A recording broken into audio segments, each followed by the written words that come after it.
Save किया था ना? मैं सिर्फ इसलिए गया था क्योंकि उसने मुझे कॉल किया, दैट्स इट। बट लिसन तो, Save it for someone else.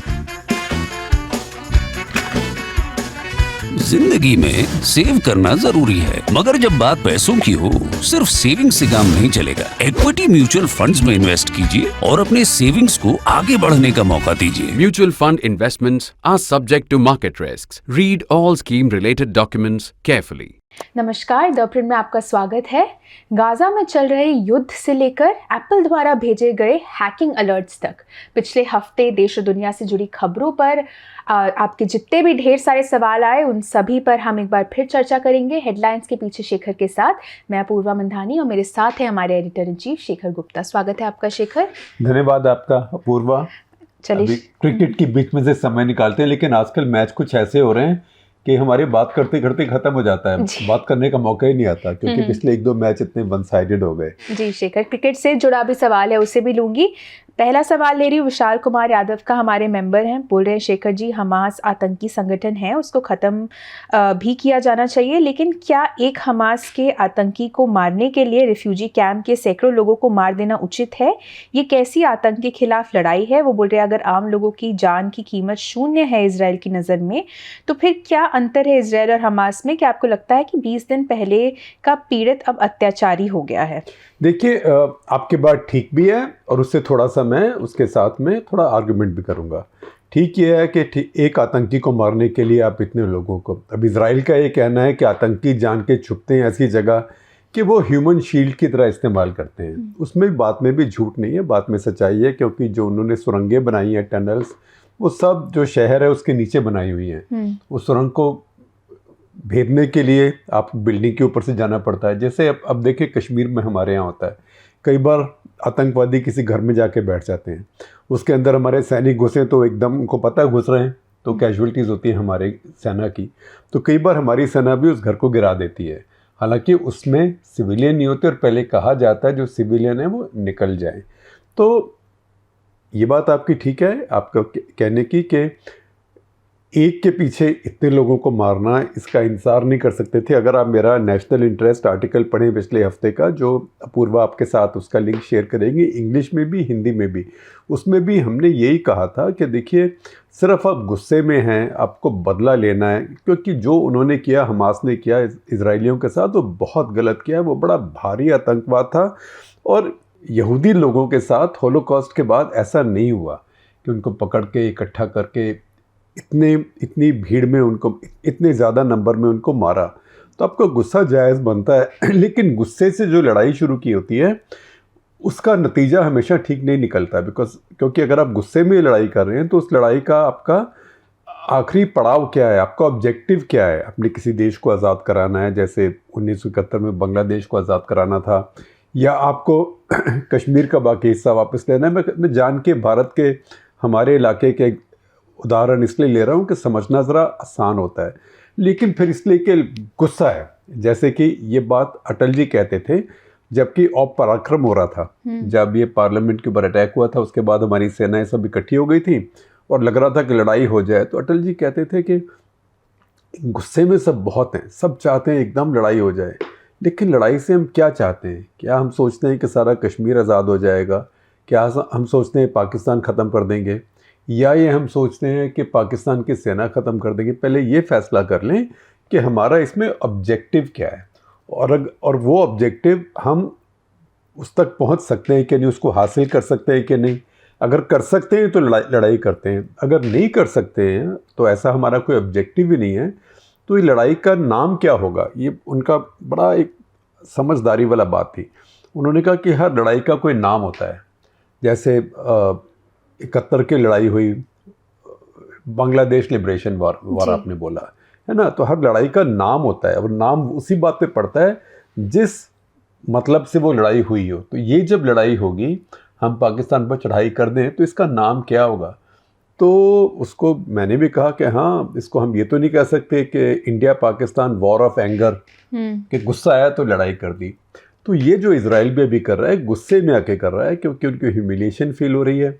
Netanyahu खुद भी बहुत कमज़ोर हैं, अनपॉपुलर भी बहुत ज़्यादा हैं, तो ये एक तरह का ओवर रिएक्शन भी है। और यही बात जो हमने अपने आर्टिकल में भी कहा कि यही बात इजरायली तरीके से, जिसका मतलब ये होता है कि तसल्ली से काम करो और अपनी इंटेलिजेंस इस्तेमाल करके इसमें जो आतंकवादी थे, उनके जो नेता थे, उनके जो सरगना थे, उनके जो प्लानर थे, बारी बारी सबको ठिकाने लगाया जाए, तो वो एक बेहतर रास्ता होता।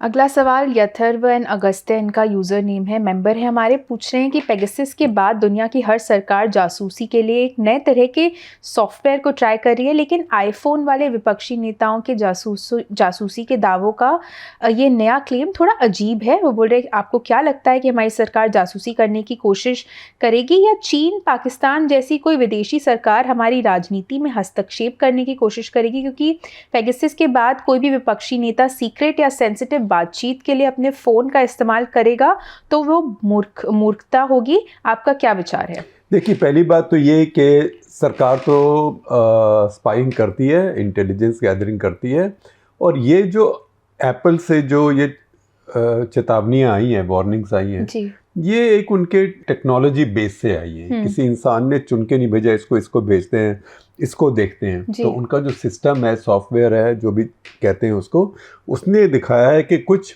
कोशिश की गई और उनके हिसाब से लगता है कि कुछ सरकार से कनेक्टेड लोगों ने किया। तो इस बात को हम इतना हल्का फुल्का नहीं ले सकते हैं। ऐसी बातें ठीक नहीं है। इसके पहले पेगासस भी हुआ, कुछ और बातें भी हुई।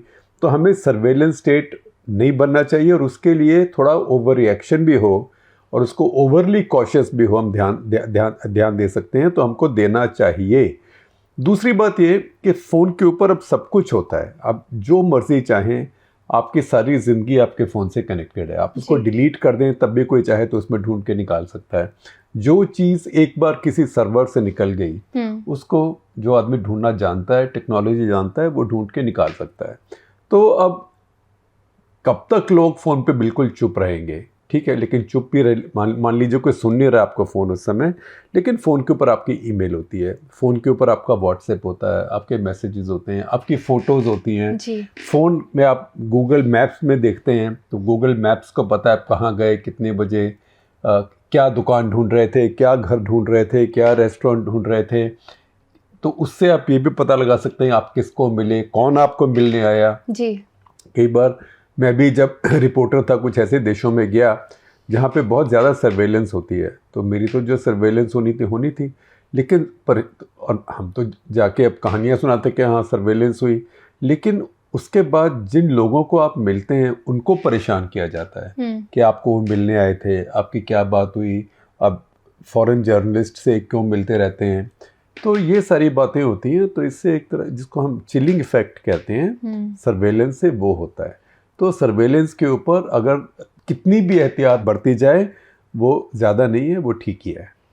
अगला सवाल शिबी उन्नीथन का है, हमारे सब्सक्राइबर हैं, बोल रहे हैं कि क्या भारत में हमास के प्रति रवैया बदल रहा है? बोल रहे खासकर इंडी अलायंस और वामपंथियों में, खासकर हमास को कथित तौर पर आतंकवादी संगठन बताने पर शशि थरूर की जो आलोचना की गई उसके बाद वो बोल रहे हैं, और हमास नेता खालिद मशाल द्वारा भारत में एक रैली को वर्चुअली संबोधित करने और केंद्रीय मंत्री श्री राजीव चंद्रशेखर और अन्य के खिलाफ मामले के बारे में आपकी क्या राय है? देखिए, आपने बहुत सवाल एक साथ पूछ लिए। सीबी जी, आप हमारे मेंबर हैं, आपका बहुत बहुत धन्यवाद। देखिए, पहली बात तो ये कि जो भाषण दिया हमास के लीडर ने केरला में रैली में, वो शर्म की बात है, क्योंकि आतंकवादी संगठन भी है। हालांकि भारत सरकार ने उसे भी आतंकी संगठन घोषित नहीं किया है। इजराइल ने भारत से रिक्वेस्ट की है, लेकिन भारत ने भी किया नहीं है। लेकिन फिर भी मैं कहूँगा आतंकी संगठन है, उसको ऐसे एड्रेस करने देना और वो भी उसको सिचुएशन को कम्युनलाइज करना, ये खतरनाक बात है और बड़ी शर्म की बात है, नहीं होना चाहिए था। तो एक तो ये साफ है। दूसरी बात कि भारत में क्या रवैया बदल रहा है? नहीं, रवैया नहीं बदल रहा। ज़रूर एक काफ़ी पब्लिक ओपिनियन में कुछ लोगों में ज़रूर है कि अरे भाई इतने लोग क्यों मारे जाएं, क्योंकि हमास के तो थोड़े बहुत ही होंगे आतंकवादी, उसके बदले में सबको मारा जा रहा है। लेकिन बाय एंड लार्ज जो इंडिया में, क्योंकि ज़्यादा वोटर तो मोदी जी के और बीजेपी के हैं जी, तो उनमें तो एक यही सेंटिमेंट है कि ठीक है उन्होंने आतंकवाद किया, उसमें होनी चाहिए सज़ा। और वैसे भी भारत में आतंकवाद का टॉलरेंस कोई ज़्यादा है नहीं। लेकिन जो आप इंडिया की बात कर रहे हैं, जो अलायंस है इंडिया, उसमें जो पार्टियां हैं वो थोड़ी लेफ्ट ऑफ सेंटर हैं और जो लेफ्ट ऑफ सेंटर हैं, जो वाम जो थोड़ा इतनी वामपंथी सब नहीं है, हालांकि लेफ्ट पार्टीज भी उसका हिस्सा हैं, सब पार्टी लेफ्टिस्ट नहीं है लेकिन लेफ्ट ऑफ सेंटर हैं। और सब पार्टियों को एक मुसलमान वोट की भी उम्मीद है कि मुसलमान हम ही वोट देंगे क्योंकि बीजेपी के खिलाफ देंगे। उसमें ये भी सोचना है कि मुसलमान कहीं भी हों, हिंदुस्तान में भी हों, वो अगर फ़िलिस्तीनियों के ख़िलाफ़ कुछ ऐसे होता है, उनके परिवार मारे जाते हैं, बच्चे महिलाएं सब, तो भारतीय मुसलमानों को भी ख़ास करके उससे बहुत तकलीफ़ होती है और वो हमारे वोटर हैं। तो वो उनका कुछ बदलाव नहीं हुआ है, उनकी प्रतिक्रिया यही होती पहले भी जो कि अब है, वो उस मामले में कंसिस्टेंट है। और वैसे ही बीजेपी की भी वही प्रतिक्रिया है जो पहले होती। तो मैं नहीं मानता कि, कम से कम मेरा ये समझना नहीं है कि कोई बदलाव हुआ है। लेकिन लार्जर पब्लिक ओपिनियन में कुछ लोग जो सोचते समझते हैं, सबको बुरा लगता है कि वहाँ पे गाज़ा में, चाहे वो फ़िलिस्तीनी है लेकिन इतने बच्चे महिलाएं मर रही हैं, या वो सब लोग मर रहे हैं जो लड़ाई में शामिल नहीं हैं। तो लगता है कि कोलैटरल डैमेज चलो थोड़ी बहुत हो, 2-4 तो अलग बात है, लेकिन इतनी कोलैटरल डैमेज कुछ ज़्यादती लगती है काफ़ी लोगों को। अगला सवाल हर्षल शाह का है, हमारे मेंबर हैं। बोल रहे हैं कि हमने हाल के युद्धों में देखा है कि स्पष्ट उद्देश्य के बिना लंबे समय तक चलने वाले युद्धों में कोई विजेता नहीं होता है।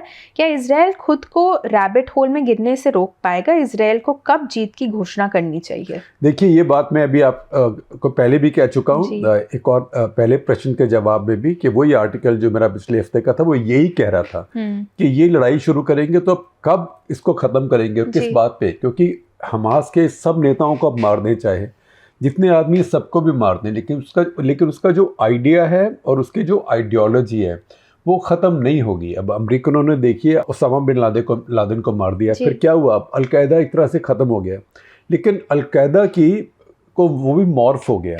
जैसे कैंसर होता है तो कैंसर का जो ट्यूमर होता है उसका अगर सफाई से ना निकाले, कितनी भी सफाई से निकाले, खतरा रहता है कि इसका कहीं तो थोड़ा बहुत अंश रह जाएगा, तो उसके बाद फिर वो मेटास्टेसाइज कर जाएगा, सारे शरीर में घूम जाएगा। तो ऐसे ये जो आतंकवादी धारणा होती है, आइडियोलॉजी होती है, आइडिया होता है, ये भी कैंसरस ही होते हैं जी। और वो कैंसर की तरह मेटास्टेसाइज हो सकते हैं। तो उसके ऊपर आप बॉम्ब डालेंगे, बूम, उसके हज़ारों टुकड़े हो जाएंगे, अब कितने टुकड़े संभालेंगे? तो इसमें इज़राइल के लिए सोच की बात है। और मैं देख रहा हूँ कि अभी भी वो ग्राउंड इन्वेजन जो है वो बहुत ध्यान से कर रहे हैं, अपनी सेना ऐसे भेज नहीं रहे, क्योंकि इजरायलियों को अपनी भी कैजुअलिटीज़ नहीं चाहिए। इस लड़ाई में इतने दिन से लड़ाई हो रही है गाज़ा में, अभी इजराइल ने कल कहा कि उनकी सिर्फ 18 जाने गई हैं, 16 गई थी, फिर उन्होंने कहा 2 और। तो मुझे लगता नहीं कि वो भी इतनी जल्दबाजी में करेंगे। लेकिन आपकी बात बिल्कुल ठीक है, और वही बात मैंने भी पहले प्रश्न के जवाब में भी कही थी। देखिए, एक और भी बात है, ये भी मैंने एक बार आर्टिकल लिखा था नेशनल इंटरेस्ट, कि सेनाओं की समस्या क्या है। सेनाओं की समस्या है कि वो वापस जाना होता है, तो वो जब हार जाती हैं तब तो वापस चली जाती हैं, लेकिन जब जीत रही होती हैं तब वापस नहीं जाती। तो फिर उनको ये नहीं समझ आती कि कब डिक्लेयर करो विक्ट्री के मैं जीत गया और वापस जाऊं, क्योंकि एक तो इतना बड़ा दिल किसी का नहीं होता जी। और दूसरी बात जीत का मजा आना शुरू हो जाता है। तो तभी आप देखिए कि इंदिरा जी की ये प्रशंसा करने की बात है कि बांग्लादेश की लड़ाई 13 दिन में उन्होंने बांग्लादेश को कहा वो आज़ाद हो गया और लड़ाई ख़त्म हो गई। एक भी दिन फालतू नहीं चलाई। उन्होंने कहा कि अभी युद्ध विराम है, लड़ाई ख़त्म है, पाकिस्तानियों इसको मान जाओ, नहीं तो फिर चलती रहेगी। और पाकिस्तानी एकदम मान भी गए। तो उनको ये पता था कि किस समय जीत डिक्लेयर करके वापस आ जाओ, और फटाफट कहा गया कि जितनी जल्दी हो सकता है अपनी सेनाएं वापस लाते हैं, क्योंकि जीत को मैनेज करना और जीत के बाद की स्थिति को मैनेज करना भी एक बहुत बड़ी चुनौती होती है। अब देखें, अमेरिका अफगानिस्तान में जीत गया, अमेरिका इराक में जीत गया, वहाँ से लेकिन विक्ट्री डिक्लेयर करके, जीत अपनी डिक्लेयर करके वापस नहीं आया, समझ नहीं आया कब वापस आना है। फिर वहाँ रहा, फिर कुछ ना कुछ होता रहा। फाइनली दोनों लड़ाइयाँ हार के आया, दोनों जीती हुई लड़ाइयाँ हार के आया। तो इसीलिए कहते हैं कि सेनाएं जो होती हैं वो हार जाएं बदकिस्मती से अपनी, तो वापस आ जाती है पीठ दिखा के, लेकिन जीतने के बाद पीठ कोई दिखाना नहीं चाहता। और ये बहुत बड़ा मानव इतिहास में ये बहुत बड़ा एक डिलेमा है अगला सवाल शेखर रवि जयकुमार का है, हमारे मेंबर हैं। बोल रहे क्या कतर 8 नेवल ऑफिसर्स की मौत की सज़ा को भारत के खिलाफ प्रेशर पॉइंट के रूप में इस्तेमाल करेगा। बोल रहे कतर राजनीतिक रूप से भारत के करीब नहीं है और कभी कभी सऊदी अरब और यूएई की तुलना में हॉस्टाइल भी है। ये अल जज़ीरा के एंटी इंडिया बायस और कश्मीर पर कतर के रुख आदि से दिखता है। बोल रहे फिर भी हमारे कमर्शियल, आर्थिक और पीपल टू पीपल संबंध मजबूत हैं। अगर चुनाव से ठीक पहले मोदी सरकार नौसेना अधिकारियों को की रिहाई नहीं करा पाती है तो ये उनके लिए बड़ी समस्या बन सकती है। कोई भी हार्ड पावर प्रदर्शित करने वाला राज्य अपने नागरिकों के साथ ऐसा नहीं होने देगा। पूर्व सैन्य अधिकारियों की तो बात ही अलग है। वो बोल रहे हैं क्या भारत के पास कतर के खिलाफ कोई लेवरेज है और आप आमतौर पर कतर के भारत विरोधी रुख को कैसे समझते हैं? देखिए, ये जो कतर का भारत विरोधी रुख है, ये एक तरह से सच्चाई है। विरोधी नहीं, मैं कहूँगा दुश्मन नहीं है, लेकिन वो ऐसी दोस्ती नहीं है जैसे कि और अरब देश जो कतर के पड़ोसी हैं, जैसे सऊदी अरेबिया है, यूएई है, बहरीन भी है, वो नहीं है। क्योंकि जो अरब दुनिया है, सुन्नी अरब दुनिया है, उसमें कतर की एक अलग पोजीशन है जो कि सऊदी अरेबिया के एक तरह से उससे कंपटीशन में रहती है। हालांकि बहुत छोटा देश है, लेकिन उसका सऊदी अरेबिया से कंपटीशन है। तो ये दिखाने के लिए कि जो मुस्लिम समुदाय का इंटरेस्ट है, ख़ास करके जो सुन्नी मुस्लिम समुदाय का इंटरेस्ट है, उसका नेता कौन है, तो ये सऊदी अरेबिया और कतर का कंपटीशन रहता है। लेकिन कतर एक बहुत पेचीदा मुल्क है, छोटा सा मुल्क है, बहुत अमीर मुल्क है, दुनिया में सबसे अमीर मुल्क है पर कैपिटा इनकम के बेसिस पे। एक तरफ से उसके अंदर अलकायदा के जो लोग बचे हुए थे, काफ़ी उनके परिवार रहते हैं। उसामा बिन लादेन के जो परिवार के सदस्य बचे हुए थे वो कतर में रहते हैं, दोहा में रहते हैं। ऐसे ही मुस्लिम ब्रदरहुड भी वहाँ पे रहता है, ऐसे हमास के कई नेता वहाँ पे रहते हैं। लेकिन जो अमेरिकन सेंटकॉम है उसका हेडक्वार्टर भी वहाँ पे है जी। तो वो एक तरह से सारी साइड्स को खेल पाते हैं। और अमेरिका की दुश्मनी है ईरान के साथ, लेकिन कतर का एक टापू है, एक और आइलैंड है जिसके नीचे बहुत गैस है, बहुत गैस है।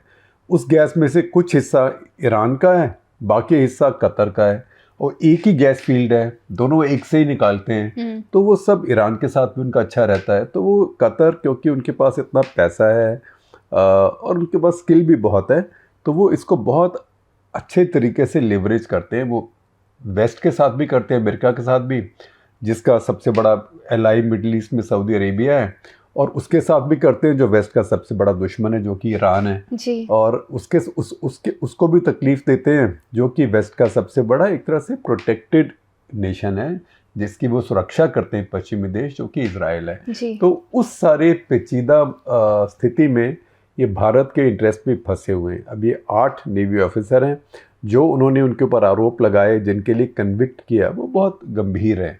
तो ये सोचना कि एकदम उनको कोई माफ़ कर दे तो बहुत अच्छी बात होगी, मेरे से ज़्यादा कोई खुश नहीं होगा। लेकिन उन्होंने भी सोच समझ के ये लगाए हैं। तो मुझे लगता है हो सकता है कि इसमें कुछ समय लगे, लेकिन फाइनली कभी ना कभी, क्योंकि वहाँ भी तो रॉयल फैमिली है, वहाँ कौन सा कोई कॉन्स्टिट्यूशनल सिस्टम है, तो रॉयल फैमिली की मर्जी भी होती है। और भारत बहुत बड़ा बायर है कतर की गैस का, और भारत के बहुत लोग वहाँ काम भी करते हैं। तो दोनों देशों के हित में यही है कि अल्टीमेटली इसको सॉर्ट आउट कर लिया जाएगा। अगला सवाल संकल्प का है, हमारे मेंबर हैं। बोले कि मराठा आरक्षण आंदोलन इन दिनों सुर्खियों में है। बोले अफर्मेटिव एक्शन, जैसा कि अंबेडकर ने सोचा था, सबसे डिप्राइव्ड लोगों के सामाजिक उत्थान के लिए थी, एक ऐतिहासिक गलती को सही करने के लिए। वो बोल रहे वर्तमान हलचल, चाहे वो जाट हो, मराठा हो या पटीदार हो, सामाजिक उत्थान के पहलू पर खरा नहीं उतरती है। वो बोल रहे ये सिर्फ न्यूमेरिकल पावर और आर्म ट्विस्टिंग है। अगर क्राइटेरिया पूरी तरह से आर्थिक है तो जाति को फीचर क्यों करना? देश में क्रीमी लेयर लागू करना बोगस है। आखिरकार ये हमें किस ओर ले जा रहा है?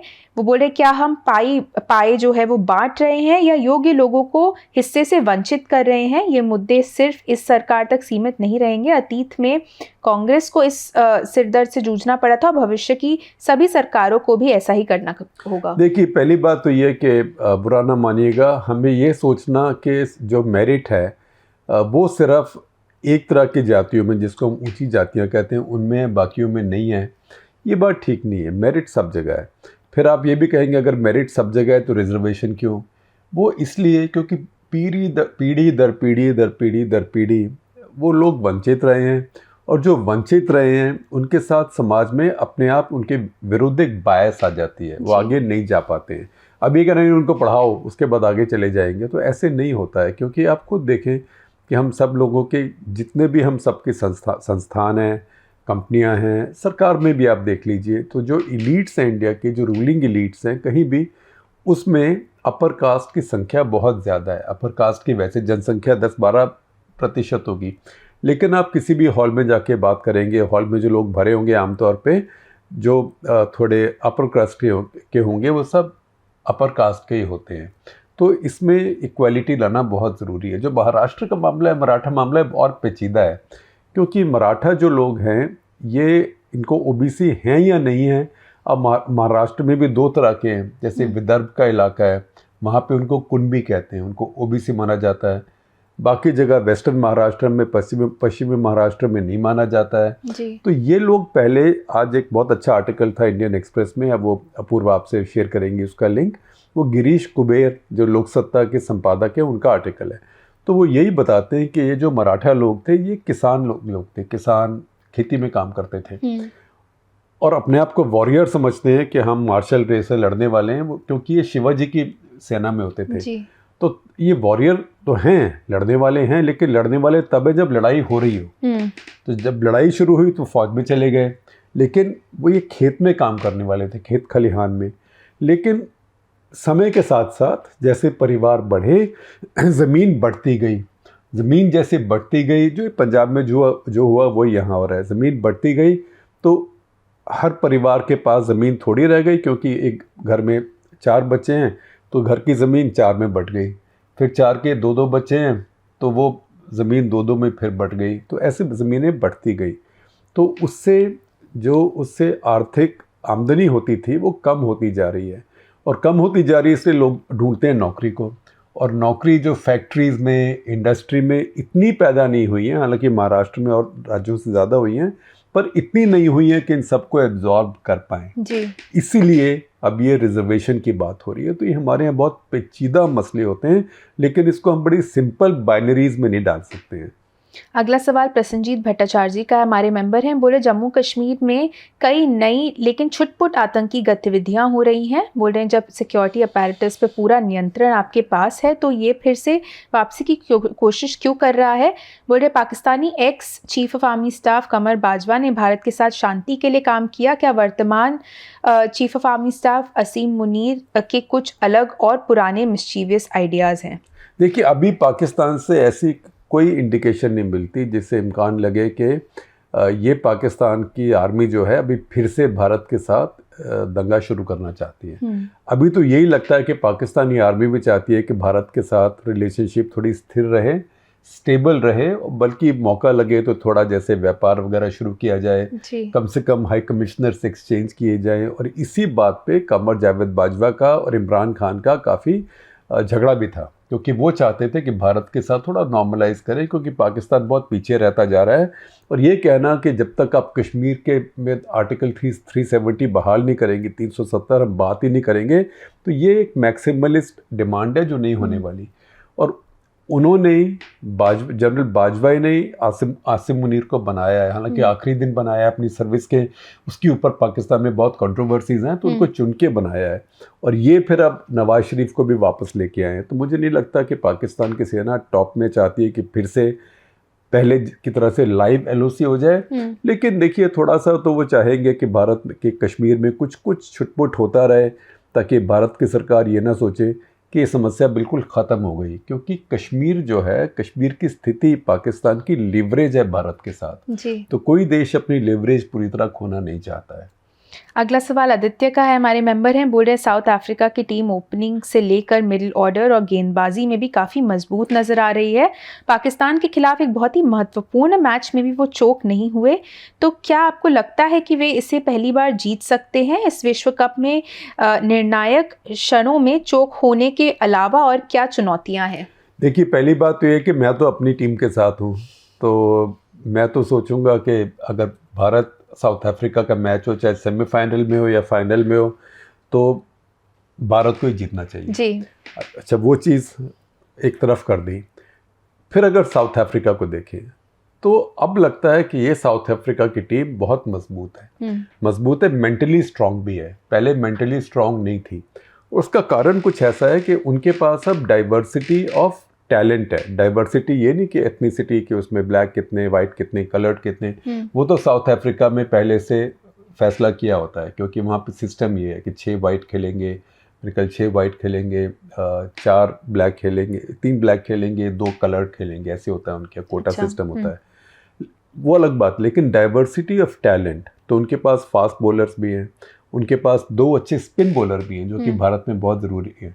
हालांकि दोनों भारतीय मूल के हैं, तो भारतीय या आप कहें कि उपमहाद्वीप के मूल के हैं, तो केशव महाराज और तबरेज़ शमसी, अगर आप याद करें तो जब उनका मैच हुआ पाकिस्तान के साथ 9 विकेट गिर गए थे, और तबरेज़ शमसी आए थे जिन्होंने आज तक सारे मैचों में मिला के, वनडे इंटरनेशनल्स में सब में मिला के सिर्फ 19 रन बनाए। अच्छा। तो वो दोनों भी वहाँ पे टिके, चोक नहीं किए, और उन दोनों ने मेरे ख्याल 18-20 कुछ रन थे जो स्कोर किए और मैच जीता। तो 2 स्पिनर भी अच्छे हैं। अच्छा, जो उनके पास फास्ट बॉलर्स हैं, रबाडा वगैरह तो है ही, लेकिन उन फास्ट बॉलर्स में उनके पास अब ये जैनसन है, और ये जो मार्को जैनसन है ये बहुत लंबे हैं, बहुत लंबे। अगर उनको आप देखें तो कई बार लगता है कि दूसरे आदमी को कमेंटेटर जैसे इंटरव्यू करता है, स्टूल पे खड़े होकर बात करे, इतना लंबे हैं, इतना लंबे, ऊंचाई से बॉल डालते हैं और बहुत एक्यूरेट बॉल डालते हैं।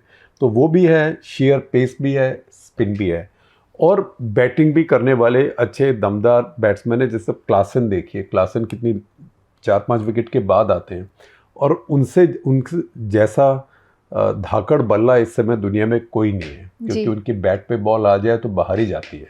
तो ये सब चीज़ें मिला के मैं कहूँगा साउथ अफ्रीका इस समय बड़ा ज़बरदस्त पैकेज है। अब ये कहने के बाद ये भी कहूँगा कि जब नॉकआउट की स्टेज आती है तो एक मैच में पता लग जाता है, 2 घंटे में पता नहीं कहाँ पासा कहाँ चला जाए, क्योंकि क्रिकेट में ऐसा तो होता नहीं कि 3 मैचों फिर बेस्ट ऑफ 3 कौन जीतेगा। टेनिस तो है नहीं कि 5 सेट्स हैं, या तो उसी दिन अगर अचानक किसी के 3 विकेट गिर गए तो सारा गेम बदल जाता है। तो इसके अंदर इसीलिए क्रिकेट बहुत एक्साइटिंग भी रहता है। अगला सवाल बरखा बंसल का है, पूछ रही है कि क्या भारत को पाकिस्तान में आतंकवादी समूहों द्वारा हमास और अरब देशों जैसे हमले, और चीन के समर्थक जैसे अरब देश हमास का समर्थन कर रहा है, इसके बारे में चिंतित होना चाहिए? क्या रेडिकल इस्लामिस्ट जूस और हिंदुओं के अस्तित्व के भी खिलाफ हैं?